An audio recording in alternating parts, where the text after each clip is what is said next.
속보, 홍명보 조사 결과 모두 사실. 20년 동안 대국민 우롱. 미쳤다. 홍명보 조사 결과 모두 사실. 20년 동안 대국민 우롱. 초토화. 디귿디귿. 문화체육관광부 감사에서 대한축구협회의 부끄러운 민낯이 다시 한번 공개됐습니다. 홍명보 감독을 선임하는 과정에서 규정과 절차가 지켜지지 않았다는 의혹이 문체부 감사 결과 발표에서 모두 사실로 확인됐습니다.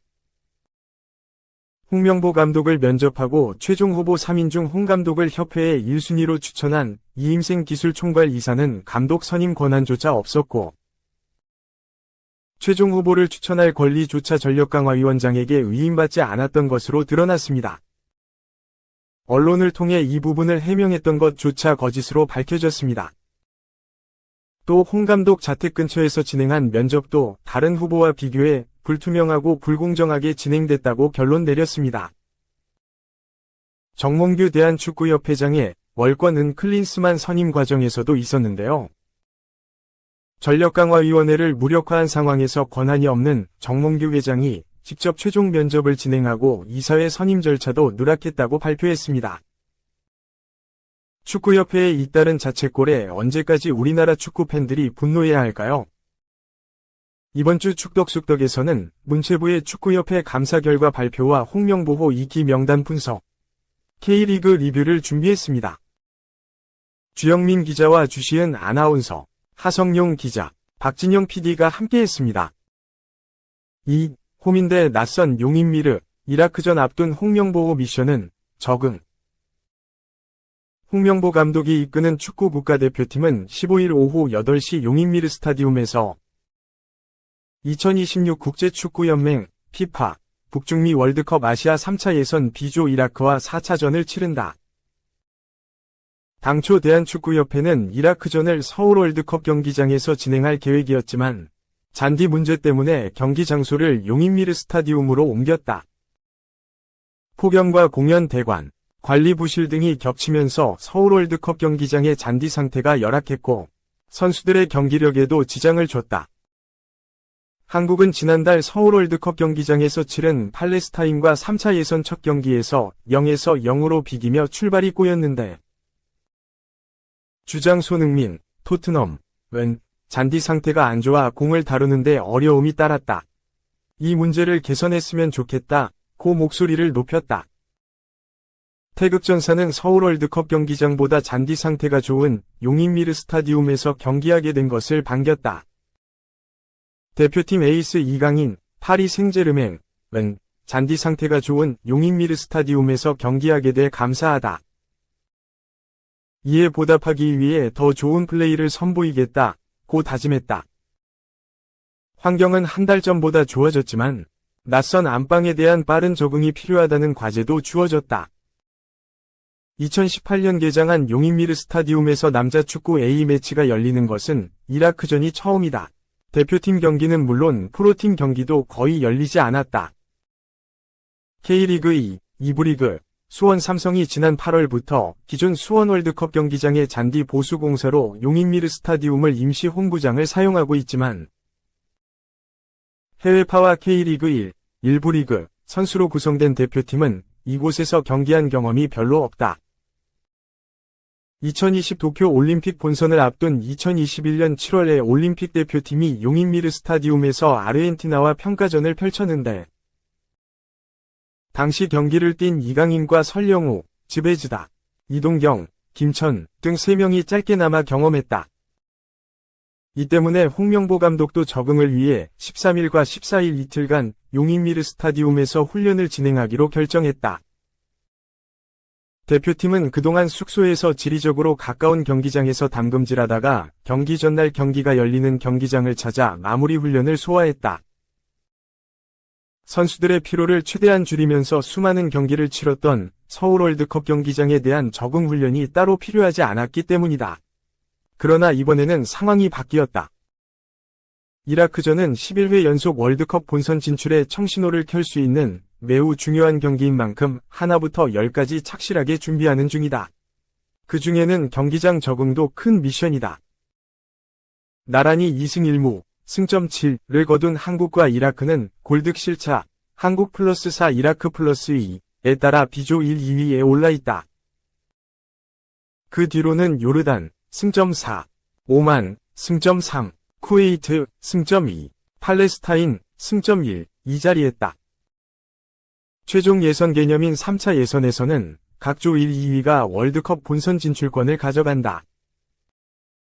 조 3, 4위는 끝장 승부 4차 예선에서 마지막 기회를 얻을 수 있지만 평탄하게 북중미행 티켓을 따내기 위해선 3차 예선 조 상위 두 팀 안에 올라야 한다. 한국이 껄끄러운 이라크를 잡을 경우 조 선두 자리를 굳게 지키면서 본선 진출 희망이 커질 수 있다.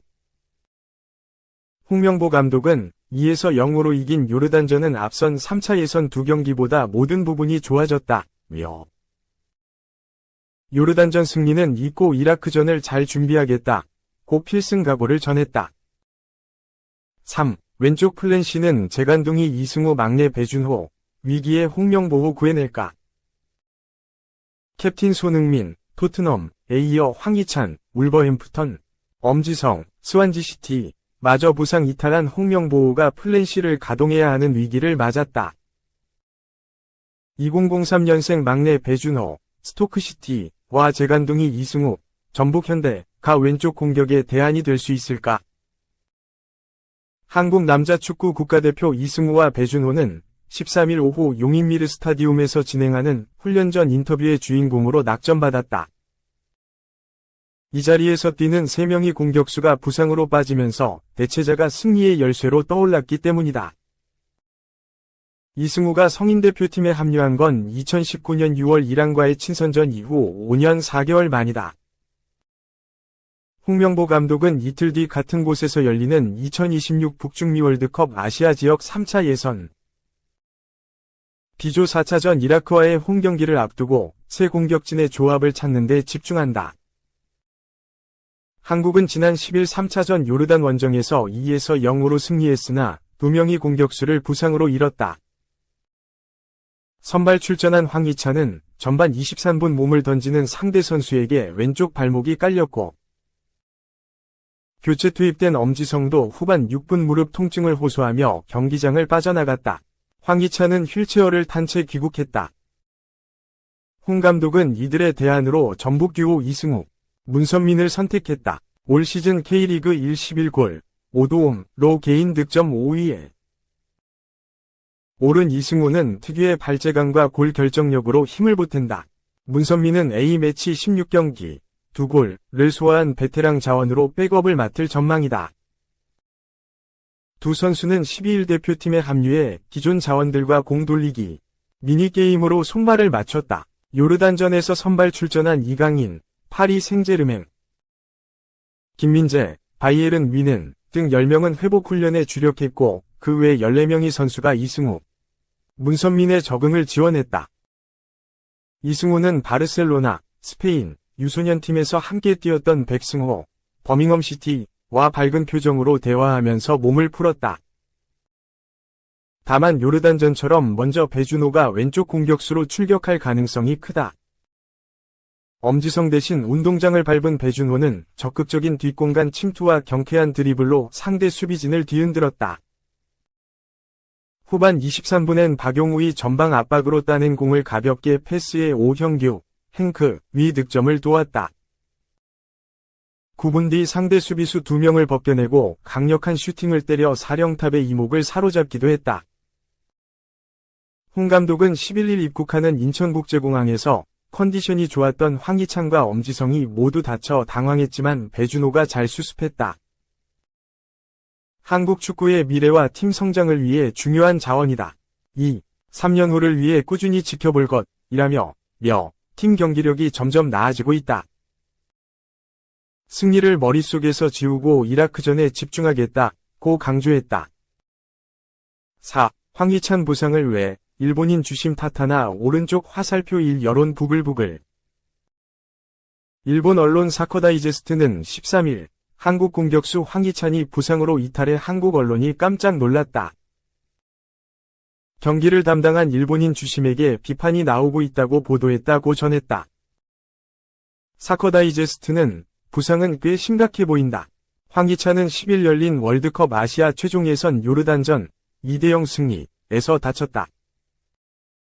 황희찬은 전반 23분 요르단 에산 하다드의 태클에 당해 넘어졌다. 왼쪽 발목을 다친 황희찬은 그대로 교체됐다고 설명했다. 사커 다이제스트는 한국 대표팀의 커다란 전력 손실이다. 황희찬은 대표팀에서 공격에 중요한 역할을 맡았다. 황희찬의 돌파와 공격적인 플레이는 팀 전술의 중심이다며 안타까워했다. 이 매체는 일본인 주심을 둘러싼 여론도 전했다. 한국 요르단전 주심을 맡은 일본인 기무라 히로유키는 황희찬에게 반칙을 범한 선수에게 옐로카드를 꺼내들지 않았다. 사커 다이제스트는 요르단의 거친 플레이와 심판들에게 쓴소리가 쏟아졌다. 경기를 맡은 일본인 기무라 히로유키 주심의 판정에 대한 논란이 일었다.